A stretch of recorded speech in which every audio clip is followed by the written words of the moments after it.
Good morning students. RBL Public School Class 4th Subject English First. The Missing Shoes, खोया हुआ जूता. It is a very interesting story. Now let's start book reading. Every day Ella parents told her to clean her bedroom and every day she ignored them. It was a real mess. She could hardly open the door because there were so many toys, dirty clothes and books laying on the carpet. आप लोगों को इसी प्रकार से book reading स्वयं करनी है, मतलब अपने आप करनी है. अब मैं आपको इस चैप्टर की हिंदी मीनिंग बताती हूँ. Very interesting story. हर दिन ईला के माता पिता उसे अपना कमरा साफ करने के लिए कहते थे, लेकिन वह उसको इग्नोर करती थी. वह मुश्किलों से अपना कमरा खोलती थी क्योंकि वहाँ चारों तरफ खिलौने, गंदे कपड़े, किताबें चारों तरफ फैली रहती थीं.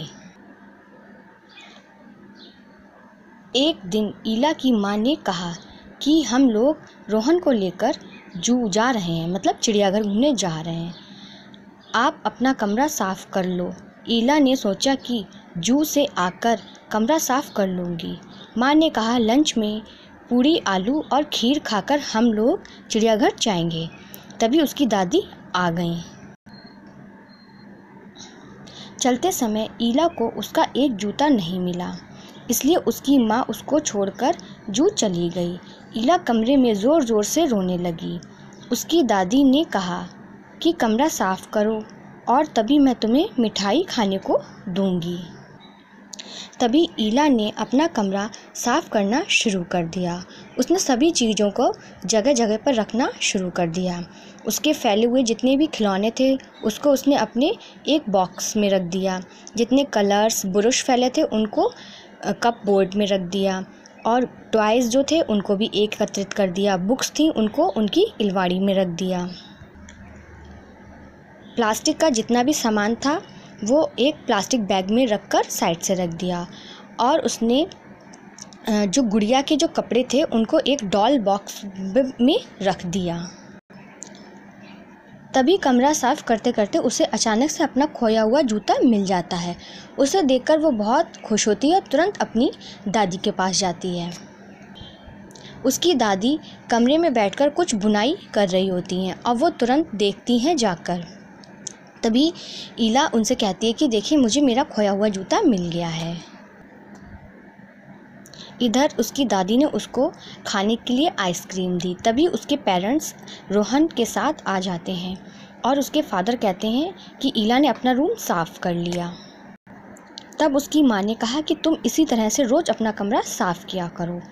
फिर उसने अपनी माँ से कहा कि चिड़ियाघर कैसा था. बहुत ही गुस्से के साथ उसने पूछा क्योंकि उसको जाने को नहीं मिला था. फिर ईला इस तरीके से रोज़ अपना कमरा साफ़ करने लगती है. तभी एक दिन उसकी माँ उससे कहती है कि हम लोग नेक्स्ट सप्ताह चिड़ियाघर देखने जाएंगे और वहाँ पर खूब मस्ती करेंगे. It is the short summary in the lesson. बच्चों ये मैंने आपको बहुत शॉर्ट में इसलिए बताई है क्योंकि चैप्टर क्लास में होता है तो मैं आपको पूरा एक्सप्लेन करती हूँ. अब इसकी बुक रीडिंग आपको खुद करनी है. चलिए अब हम लोग एक्सरसाइज करते हैं. Choose the tick the correct answer. One day Ela mother struck her head in the door because इसका B वाला है. She did not want to speak to Ela. Ela decided to clean her room later because इसका है C वाला. She wanted to eat पूरी, आलू and kheer. Third, Ela wanted her mother to wait because she want to find her shoe. इसका 3 वाला. 4 वाला ईला shopped in her room because she had to stay at home. Fill in the blanks. First, second, third, fourth, fifth, sixth. Tick the true and cross the word statement.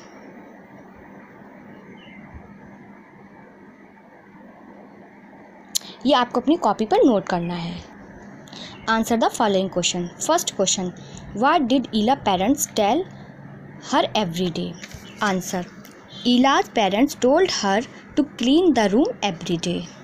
Second, why could Ila's mother not open the door? Answer. Ila's mother could not open the door because she did not want to speak to Ila. 3. What did Ila's mother decided to stop at the bakery? Answer.